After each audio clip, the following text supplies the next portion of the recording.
በትምህርት ቤቶች አካባቢ የሚሰሩ ህገወጥ ተግባራት እየቀነሱ መጥተዋል ብሏል የአዲስ አበባ ፖሊስ። ኢትዮጵያዊቷ ዝነኛ አትሌት ደርቤ ወልተጂ ከበድ ያለ ቅጣት ተጥሎባታል። ምክንያቱን እንነግራችኋለን። ከማደያ በድብቅ በጀሪካን ነዳጅ ቀድተው ደግሞ ለመሸሸግ የሞከሩ ሁለት ሰራተኞች ተቀጥተዋል። ምንድነው የተቀጡት ሚለውና ያለን የኮሪደር ልማት መቀመጫ ሲሰርቁ እጅ ከፍንጅ የተያዙ ግለሰቦችን በዛሬ ዜናችን አሉ። በጠበቆች ላይ የተጣለው የቫት ግዴታ ቅሬታ ቀስቅሷል። ተገልጋዩን ማህበረሰብ ለተጨማሪ ወጪ የሚዳርግ ነው የተባለው ሰማላችሁ። በሰሜን ሸዋ የአንድ ዓመት ከ6 ወር ጨቅላ ህፃን በአጋቾች መታፈኑ ማህበራዊ ሚዲያ ላይ ከፍተኛ ትኩረት የሳበ ጉዳይ ሆኗል። እንደምን ውላችኋል? አሃዱ ኒውስ ኤንድ ፖለቲክስ የናንተው የመረጃ ቻናላችሁ ነው። ከዚህ በመቀጠል ለዛሬ ለዕለተ አርብ የካቲት 20 ምሽት መረጃዎችን እኔ ናርዶስ አለማየሁ ከዚህ በመቀጠል አጠራጥሪ ያደረኩ ነግራችኋለሁ። አብራችሁን እንድትቆዩ ጋብዛችኋለሁ። ሰብስክራይብ ማድረጋችሁ እንዳትረሱ። በቀጥታ ወደ መረጃው እንለፍ። ምስራች የዲፕሎማት ሰፈር በሆነው በቡልጋሪያ ከቴምር ሪል ስቴት የተሰጠ ገጸ በረከት በአፍሪካ ህብረት አቅራቢያ እጅግ ዘመናዊ ኮምፓውንድ አፓርትመንት ቤቶችንና የንግድ ሱቆችን ከ20% ቅድመ ክፍያ ጀምሮ በማይታመን ዋጋ እንሆ ከ30% እውነተኛ ቅናሽ ጋር ስቱዲዮ 44 ካሬ 3.5 ሚሊዮን ብር፣ ባለ 1 መኝታ 67 ካሬ 5.4 ሚሊዮን ብር፣ ባለ 2 መኝታ 98 ካሬ 7.8 ሚሊዮን ብር እንዲሁም ባለ 3 መኝታ 127 ካሬ 10 ሚሊዮን 200 ሺህ ብር። የንግድ ሱቆችን ከ900 ሺህ ብር ቅድመ ክፍያ ጀምሮ ይዘንልዎት መጥተናል። ለውስን ቤቶች የ10% ቅናሽ ያዘጋጀን መሆኑን እንገልጻለን። ለበለጠ መረጃና ለሳይት ጉብኝት 0933 23 31 13 ይደውሉ።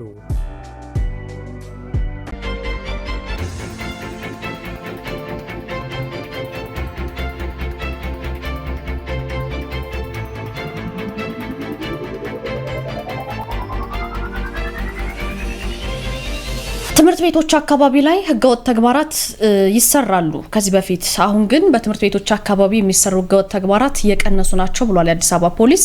እንግዲህ በአዲስ አበባ ከተማ በመዲናችን ትምህርት ቤቶች አካባቢ ላይ የሚፈጸሙ አዋኪ ህገወጥ ተግባር በሚደረገው ክትትልና ቁጥጥር እየቀነሰ መጥቷል ነው የተባለው።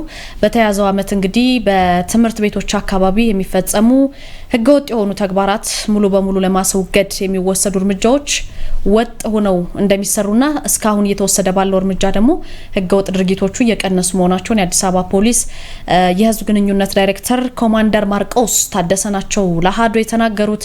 በተለይ በትምህርት ቤቶች አካባቢ ይስተዋል የነበረው የቁማር ቤቶች መልካቸውን የቀያየሩ ተማሪዎችን ከመማር ማስተማር ሂደት እንዲያስተጓጉሉ የሚያደርጉ ያልተገቡ ተግባራትን ለመከላከል የአዲስ አበባ ከተማ ፖሊስ ክትትል እያደረገ እርምጃ እየወሰደ መሆኑን አንስተዋል ኮማንደር። በዚህ መሰረት በርካታ የቁማር የሺሻ በህገወጥ መንገድ ጫትና ፒንጎ የሚያጫውቱ ቤቶችንም እስከ ማሸግ ብሎም ደግሞ በህግ አግባብ እንዲቀጡ እስከ ማድረግም እርምጃ ተወስዷል ነው ያሉት። ሲገልጹ እየተወሰዱ ባሉ እርምጃዎች እንግዲህ ካለፈው ዓመት አንጻር የወንጀል ድርጊቱ እየቀነሰ የመጣ ቢሆንም ግን ችግሩን ሙሉ በሙሉ ከህገወጦች ጸድተዋል ማለት ግን እንደማይቻል የህዝብ ግንኙነት ዳይሬክተሩ ኮማንደር ማርቆስ ናቸው ያብራሩት። በተለይ ህገወጦችን ለመቆጣጠር በሁሉም ወረዳዎች በሚባል ደረጃ ከጸጥታ አካላት ከደንብ ማስከበር እንደዚህ አይነት በጋራ እየተሰራ በመሆኑ የቁጥጥርና ክትትል ስራው እርምጃ መወሰዱን የተገለጸው። ይሁን እንጂ አዋኪ ድርጊት ወይም ህገወጥ ተግባርን በትምህርት ቤቶች አካባቢ በተለይ አብዛኛውን ጊዜ እዛ አካባቢ ስለሚፈጸሙ በትምህርት አካባቢዎች ሙሉ በሙሉ ለማስወገድ ማህበረሰቡ ትብብር ማድረግ ይገባዋል ሲሉም መልእክታቸውን ኮማንደር ማርቆስ አስተላልፈዋል። ስሜ ፍስሐ ተፈራ እባላለሁ። ህፃኑ አባት ነኝ። የተፈጠረው በ26 ነው። ከአዲስ አበባ ወደ ደራ ሲሄዱ በ26 ሁለት ልጆችን ይዛ ባለቤት ማለት ነው መቅደስ ትባላለች ባለቤቴ። አንድ የ5 ዓመት ልጅና አንድ ዓመት ከ6 ወር ያለ ልጅ ነው። ሁለት ልጆችን ይዛ ስትሄድ የሆነች ከተማ ላይ አደሩ። በ26 ሬማ የምትባል ከተማ። በ27 ጠዋት ሌሊት 11 ሰዓት አካባቢ ነው የሆነ ትንሽ ታጣቂዎች ያሉበት አካባቢ የታገቱት ማለት ነው 11 ሰዓት ላይ። ከዛ በኋላ ከመኪና ወርደው ሙሉ ተሳፋሪውን ይዘዋቸው ሄዱ። ለረጅም ሰዓት በእግራቸው ካስኬዷቸው በኋላ ይሄ ትልቁ ልጅ 5 ዓመት ያልኩሽ ደከመውና መንገድ ላይ አቃተው። በጣም መቱት፣ ደበደቡት። መንገድ ላይ ጥለውት ሄዱ። አለፉት እሱን። ቀጥሎ እናቱን ደግሞ ልጅን ተሸክማ እንድትሄድ አስገደዷት እየደበደቡ። ለበኋላ እሷም ከሄደ በኋላ እየደከማ ሲመጣ ከለዋ ላይ ልጁን ቀምተው ሌላ ለወንድ ሽኮኮ እግሯ እንድትሄድ ያስገድዷል። በጣም ብዙ ከሄደ በኋላ አልቻለችም። ያው ድካሙም ዱላውም ሲበረታባት ወደቀች መሬት ላይ። ከዛ ያለው እንትን ያው ልጁን ይዘውት ህፃኑን ልጅ እንደተሸከሙት በዛው ይዘውት ሄዱ ማለት ነው። የ5 ዓመቱ አለ። ከዛ በኋላ ልጁ ያለበት ሁኔታ አይታወቅም። ብዙ ተሳፋሪ ነበር ይዘው ይሄዱ። ባለቤቴና ልጄ ብቻ ሚኒሻ ከኋላ ሲያድናቸው ሌላውን አብዛኛውን ጭነው ወይም በእግራቸው ይዘው ሄደው ነበረ። ከዛ በኋላ ያው ብር የሚከፍለው እንደነሱ ግምት እንዳቅማቸው እየከፈሉ ሲወጡ የኔ ልጅ ግን ያው እስካሁን ድረስ አለም አልተባልኩም ወይ ሞተም አልተባልኩም። ያለበትን ሁኔታ አላቅም። ሜቢ ጫካ ላይ ጥለውት አውሬ ያስበልተውብኝ ይሁን ምን እንዳረጉብኝ አላቅም። በቃ ቢያንስ እኔ አሁን ብዙ ሞክሬ ነበር ውስጥ ለውስጥ ለማግኘት ደውላሉን ብዬ አድራሻ ምናልባት ካጡ ብዬም ብዙ ነገር አድርጌያለሁ፣ ግን ላገኝ አልቻልኩምና የልጅን ትንፋሽ ምንም በጣም ያው እናትየዋም በጣም ትልቅ ጭንቀት ላይ ናት፣ ህመም ላይ ናት። ከዛ ትራውማ ላይ በጣም መውጣት አልቻለችም እና እኔም ያ ነገር በጣም ቀን በቀን ነገሮቹ ጭንቀቱ እየጨመረብን መጣ ሁለታችንም ማለት ነው። ምናልባት ወደ ሚዲያ የመጣሁበት ምክንያት ያው ከብዙ ሙከራ በኋላ ነው። ያንኛው የሞከርኩት ሙከራ አልተሳካልኝ ስላለ ምናልባት ህፃን ልጅ ነው፣ ስልክ አያውቅም፣ አድራሻውን አያውቅም። ሜቢ ደግሞ እነዛ አጋጭ የተባሉ ሰዎችም የልጁን አድራሻ ሊያውቁ ስለማይችሉ ሜቢ እንግዲህ ስልክ አግኝተው ወይም ደግሞ አድራሻ አግኝተው ከደወሉ በሚል ነው። አንደኛ እሱ ነው። ሁለተኛ ደግሞ መረጃው ሁሉም ህዝብ እንዲያውቅልኝ ነው እኔ የፈለኩት ማለት ነው። በዋነኝነት እኔ ኢትዮጵያ ምን ያህል ችግር ውስጥ እንዳለን ከነ ባለቤቴ በጣም ኢቭን ልጁ የ5 ዓመት ልጁ በጣም ትራውማታይዝድ ሆኗል። እሱን ያው በጸሎትም በሌላም ነገር እንዲያግዘኝ ነው የፈለኩት ማለት ነው። በሰሜን ሸዋ የ1 ዓመት ከ6 ወር ጨቅላ ህጻን ልጅ በአጋቾች መታፈኑ ማህበራዊ ሚዲያ ላይ በሰፊው እየተዘዋወረ ይገኛል። ጉዳይ ሆነው ሰሜን ሸዋ ላይ ነው፣ ደራ ነው። በአሁኑ ሰዓት እንግዲህ ብዙዎች ልብ የነካ በተለይ በርካቶች ሶሻል ሚዲያ ላይ ሲያዘዋውሩት ተመልክተነዋል። በታላቅ ጭንቀት ውስጥ የሚገኘውና የታገተው የምትመለከቱት ህጻን ልጅ ነው። ፍጹም ፍስሐ ይባላል። ሰሜን ሸዋ ደራ በአሁኑ ሰዓት እንግዲህ እንደታገተ ነው የጤና ባለሙያ አባቱ አቶ ፍስሐና ባለቤታቸው መቅደስ ታሪክ ብዙዎችን እያነጋገረ የሚገኘው። የ1 ዓመት ከ6 ወር ጨቅላ ነው። ከእናቱ ቅፍ ከተለየ 23 ቀናት ተቆጥረዋል ተብሏል። ባለፈው ጥር 27 ቀን ነው እናት 2 ህጻናት ልጆቿን ይዛ ከአዲስ አበባ ወደ ሰሜን ሸዋ ደራ ለለቅሶ በምትጓዝበት ወቅት ባጋጠመ ያልተጠበቀ እገታ ምክንያት ከትንሽ ልጇ ጋር ለመለያየት የተገደደችው እናትና ትልቁ የ5 ዓመት ልጇ በድካም ምክንያት በረሃ ላይ ወድቀው ነበረ። ነገር ግን በሚሊሻዎች ተገኝተው ተርፈዋል። ትንሹ ፍጹም የሚባለው ህፃኑ ልጅ ግን እስካሁን ያለበት አልታወቀም። አባት አቶ ፍስሐ ልጁን ለማግኘትና ወደ እናቱ ቅፍ ለመመለስ ሙከራ እያደረገ ነው የሚገኘው። ለዚህም ነው ህዝብ እንዲያውቀው በማህበራዊ ሚዲያ ላይ ያጋራው። ልጅ የት ነው ያለው? ምን ይበላ ይሆን? ምን ይጠጣ ይሆን? ልጅ ያለበት ሁኔታ ምንድነው የሚለው ያው ቤተሰብ ለልጁ ልጅ ወለደ ሁሉም ያውቀው ስሜት ነውና ይሄ ጥያቄ ቤተሰቡን ለከፍተኛ ስቃይ የአእምሮ መጨነቅ የዳረገ ነው። አሁንም ተስፋቸውን በፈጣሪያቸውና በኢትዮጵያ ህዝብ ትብብር ላይ አድርገው ያለበት እንዲታወቅ በሚል የዚህን ህፃን ልጅ ፎቶ በማህበራዊ ሚዲያ ላይ እገታውን በተመለከተ እየጠየቁ ይገኛሉ። ኢትዮጵያዊቷ ዝነኛ አትሌት ለምንድን ነው ቅጣት የተጣለባት? ታላላቅ የዓለም የስፖርት መገናኛ ብዙሃን ሁኔታውን አስደንጋጭ ሲሉ ነው የገለጹት። ይህን ዜና የዓለም የስፖርት ጉዳዮች ግልግል ፍርድ ቤት እንግዲህ በዛሬው ዕለት በኢትዮጵያዊቷ የመካከለኛ ርቀት ሯጭ ድርቤ ወልተጅ ላይ የተጣለውን እገዳ ማጽናቱን አስታውቋል። ፍርድ ቤቱ እንግዲህ ውሳኔውን ያስተላለፈው ድርቤ እንደ አውሮፓውያኑ አቆጣጠር በየካቲት 2025 ለዶፒንግ ተቆጣጣሪ ኦፊሰሮች የዶፒንግ ምርመራ ናሙና ለመስጠት ፈቃደኛ አይደለሁም፣ የጸረ ዶፒንግ ደንብንም ጥሳለች በሚል ነው። በዚህ መሰረት በ2024 የፓሪስ ኦሎምፒክ የሴቶች 1500 ሜትር ፍጻሜ ተፋላሚ የነበረችው ይቺ አትሌት እንግዲህ ከሐምሌ 2025 እስከ ሐምሌ 2027 የሚዘልቅ የ2 ዓመት እገዳን የተጣለባት ኢትዮጵያዊቷ ከዚህ በተጨማሪ ከየካቲት 25 ቀን 2025 ጀምሮ ያስመዘገበቻቸው ውጤቶች ሁሉ የሚሰረዙ ናቸው። ይሄ ማለት በቻይና ናንጂንግ በተካሄደው የ2025 የዓለም አትሌቲክስ የቤት ውስጥ ሻምፒዮና በምትታወቅበት የ1500 ሜትር ያገኘችውን የብር ሜዳሊያ ይጨምራል። እንደዚሁም በ2025 የፕሪፎንቴን ክላሲክ ያስመዘገበችውን በሴቶች የ1500 ሜትር ታሪክ የምን ጊዜውም 8ኛ የዓለማችን ምርጥ ሰዓት ሆኖ የተመዘገበላት የግል ምርጥ ሰዓቷም ጭምር የሆነው 3:51 የሆነው ውጤቷ ነው። ይሄ ተሰርዞባታል። የ23 ዓመቷ ድርቤ እንግዲህ ከኢትዮጵያ ምርጥ የመካከለኛ ርቀት ሯጮች አንዷ ናት።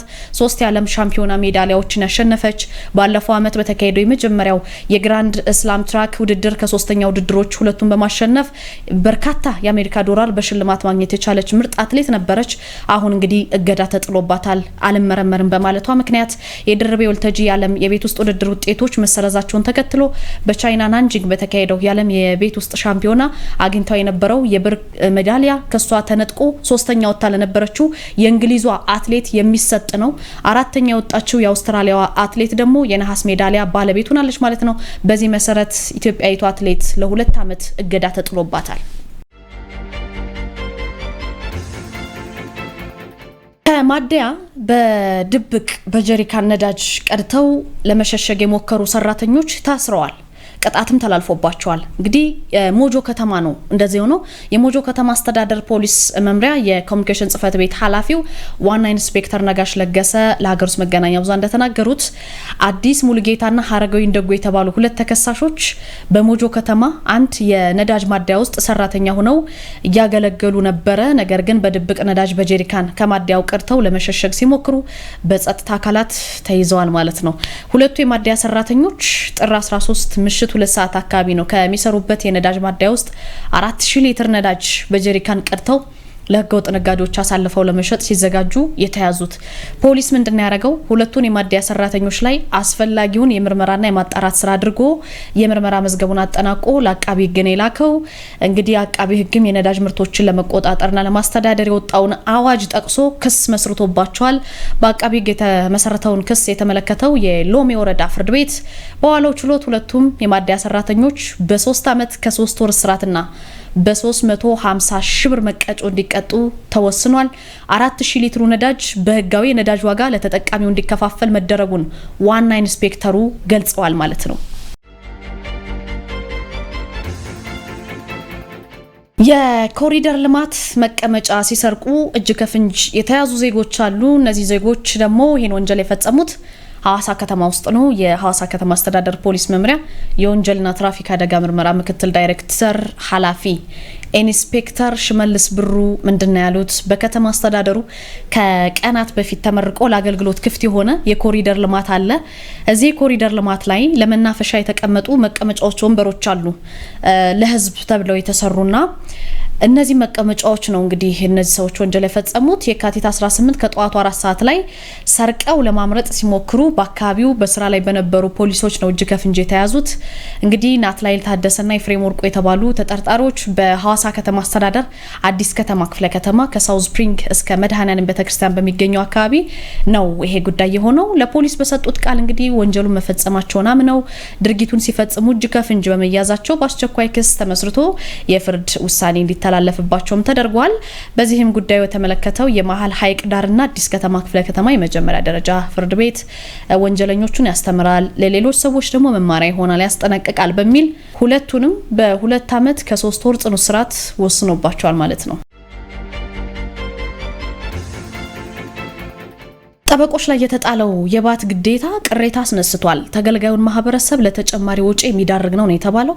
በገንዘብ ሚኒስቴር የወጣውና የሙያ ፈቃድን መሰረት አድርገው አገልግሎት የሚሰጡ ባለሙያዎች በተለይ ጠበቆች የተጨማሪ እሴት ታክስ ወይም ቫት እንዲመዘገቡ የሚያስገድደው መመሪያ ተገልጋዩን ማህበረሰብ ለተጨማሪ ወጪ የሚዳርግና የህግ መሰረት የሌለው መሆኑን የተገለጸው የህግ ባለሙያውና ጠበቃው አቶ ጥጋቡ ደሳለኝ ለሚዲያ እንደገለጹት ከሆነ ከተሻሻለው የገቢ ግብር አዋጅ ጋር የሚጋጭና የህግ መሰረት የሌለው ነው። ውሳኔው ባለሙያዎች ከዘርፉ እንዲወጡ ገፊ ምክንያት ከመሆኑ ባለፈ በፍትህ ስርዓቱ ላይ አሉታዊ የሆነ ተጽዕኖ ያሳድራል ሲሉ ነው ስጋታቸውን የተናገሩት እሳቸው። ሌላኛው የህግ ባለሙያ ደግሞ ጠበቃ ይልቃል ሀሳቤ ናቸው።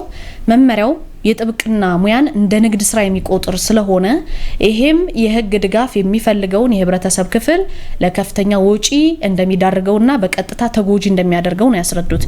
የአዲስ አበባ ከተማ ገቢዎች ቢሮ ኃላፊ አቶ ቢኒያም ምክሩ የተቋማቸው ዋነኛ ተልዕኮ የወጡ የግብር ህጎችን ማስፈጸም መሆኑን አስታውቀዋል። በአሁኑ ወቅት እንግዲህ የቫት ምዝገባ እየተከናወነ መሆኑን ኃላፊው ገልጸዋል። መመዝገብ ሲገባቸው የማይመዘገቡ አባላት በአመቱ መጨረሻ ላይ የሚያሳወቁት ገቢ ላይ የተጨማሪ እሴት ታክስ ወለድ መቀጮ እንዲከፍሉ እንደሚደረግም ጥብቅ ማሳሰቢያ ሰጥተዋል። የፌዴራል ጠበቆች ማህበር ደግሞ በጉዳዩ ላይ ከገንዘብ ሚኒስቴርና ከገቢዎች ቢሮ ኃላፊዎች ጋር ውይይት አድርጌያለሁ ነው ያለው። ማህበሩ የጥብቅና ሙያን ባህሪ ያገናዘበና ያሉትን ችግሮች የሚፈታ መመሪያ ለማውጣት የሚያስችል የጥናት ሰነድ እያዘጋጀ መሆኑን ገልጿል። አባላቱን ደግሞ የሚመለከቱ የግብር ህጎች ሙያውን የሚገልጹ እንዲሆኑ ጥረቱ እንደሚቀጥልም አስታውቋል ማለት ነው። ውድ ቤተሰቦቻችን ለዛሬ ለየካቲት 20 ያዝናቸው መረጃዎች እነዚህ ናቸው። ቀሪው ቅዳሜና እሁድ ደግሞ ቆንጆ የረፍት ጊዜ እንዲሆንላችሁ እንመኛለን። ሰኞ በዚህ ሰዓት የምንገናኝ ይሆናል። እኔ ናርዶስ አለማየሁ ነበርኩ። በያላችሁበት ጥሩ ጊዜ ይሆንላችሁ።